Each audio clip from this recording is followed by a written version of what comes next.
এই মুহূর্তে ভবানীপুরে পরিস্থিতিটা কি অঙ্কের হিসেবে আমি বলছি না এটার জন্য টিয়া পাখি নিয়ে বসতে হবে না। মুখ্যমন্ত্রী মমতা বন্দ্যোপাধ্যায় তার শেষবার জয়ের ব্যবধান 58,835 ভোটে মমতা বন্দ্যোপাধ্যায় জিতেছিলেন ভবানীপুরে। আর খসড়া তালিকাতেই নাম বাদ গেছে 44,786।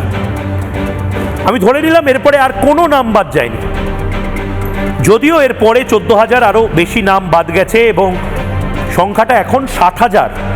যদিও অফিসিয়ালি তৃণমূল কংগ্রেস বললেও, বিরোধী দলনেতারা বললেও, অফিসিয়ালি ইলেকশন কমিশন এখনো বলেনি যে 60,000 নামই বাদ গেছে। কিন্তু 60,000 নাম যদি বাদ যায় 2021-এর নিরিখে 2000 ভোটে মমতা বন্দ্যোপাধ্যায় ইতিমধ্যে হেরে বসে আছেন। কেন বলছি?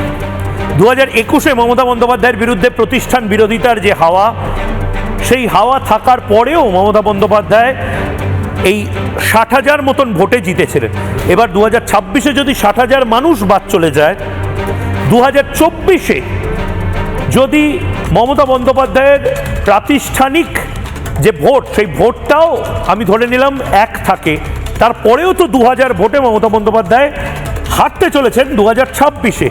এরকম একটি আসনে আইপ্যাক মমতা বন্দ্যোপাধ্যায়কে কি রেকমেন্ড করছে মমতা বন্দ্যোপাধ্যায় ভবানীপুর আসনটি রেখে দেবেন এবং সেখানেই তিনি দাঁড়াবেন? মমতা বন্দ্যোপাধ্যায় প্রথমে যে বাইটটা দিয়েছিলেন, কি বলেছিলেন, মানে যেটা নিয়ে আজকের এই বিতর্ক শুরু হয়েছে, তিনি নিজেও কনফিডেন্স পাচ্ছেন না। তিনি নিজে যদি কনফিডেন্স না পান, এবার আর তিনি বলছেনও না যে আমি 294টি আসনে প্রার্থী, তাহলে তৃণমূল কংগ্রেস কোন কনফিডেন্সে বলছে আমরা 250টি আসনে জিতব? সমস্তটা হাওয়াবাজি করলেই হয় নাকি? অঙ্ক তো সেই কথা বলছে না। দেখুন, my constituency I told you 60,000. Instead of that I will win from Bhawanipur, even there is a one vote. I believe that, I have that trust.